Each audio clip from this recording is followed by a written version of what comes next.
Hello, I'm firefighter EMTV Daniel Hill with the Salisbury Fire Department, and we would like to share some cold weather safety tips with you. The key to cold weather safety is going to be covered by the following acronym. Spells out COLD, C-O-L-D. The C will stand for clean. This is keeping the insulation of your clothes and the layers of your clothing clean. This will effectively insulate your body. Things like dirt and perspiration can mat down the insulating qualities of your clothing and the air spaces and will reduce the warmth of the garment. The O is going to stand for overheating. You want to avoid overlayering and adjusting your layers of clothing to meet the outside temperature. If you feel yourself getting warm, remove layers to avoid overheating or lower the exertion level of your activity. Excessive sweating can dampen your clothing and cause chilling, leading to hypothermia. The L in our acronym stands for loose layering. You want a steady flow of warm blood because it is essential to keep all parts of your body warm.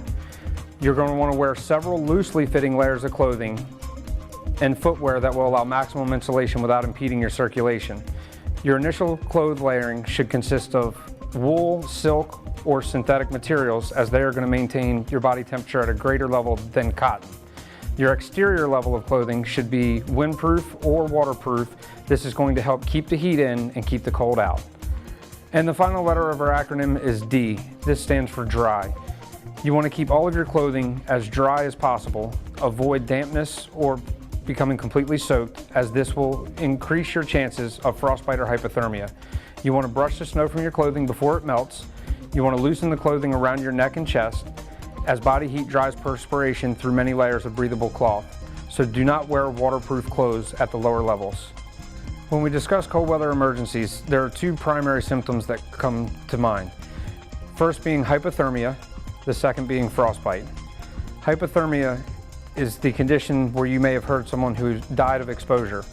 This is coming from hypo, meaning low, and thermia, meaning heat. Hypothermia occurs when the body is losing more heat than it can generate. A victim of hypothermia will begin to feel chilly, tired, and irritable, and if they do not receive passive warming, they may begin to shiver.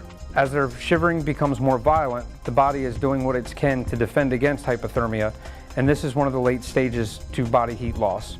The victim cannot clearly think to take care of themselves. They may stumble and fall and become even more disoriented or weak.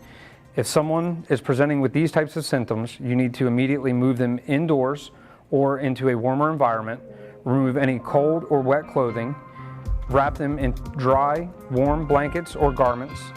The best alternative is to call 911, have them transported to the nearest hospital. They're going to require medical attention to properly reheat them. Do not place them in a hot bath. Do not run hot water over the skin.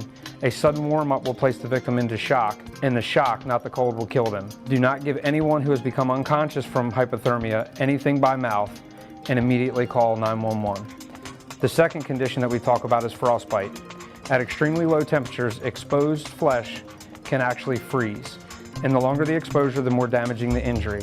Your bodies furthest from your core are more susceptible to this condition, these being toes, fingers, cheeks, ears, and nose. The easiest way to spot frostbite is because it will become painful and numb, although the victim seldom realizes what is happening.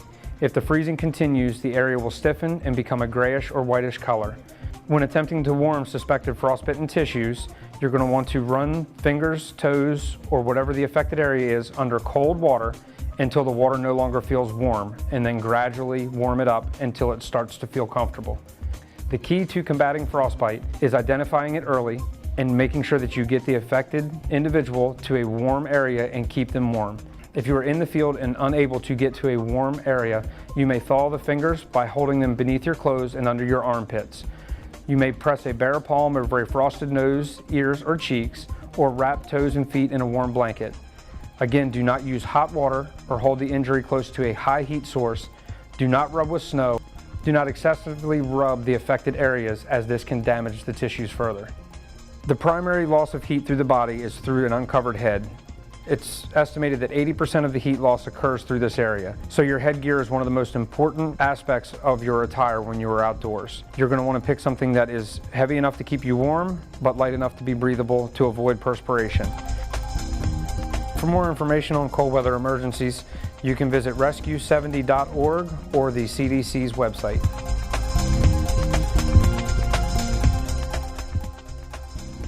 The Salisbury Fire Department hopes these tips will help keep you safe and warm this winter.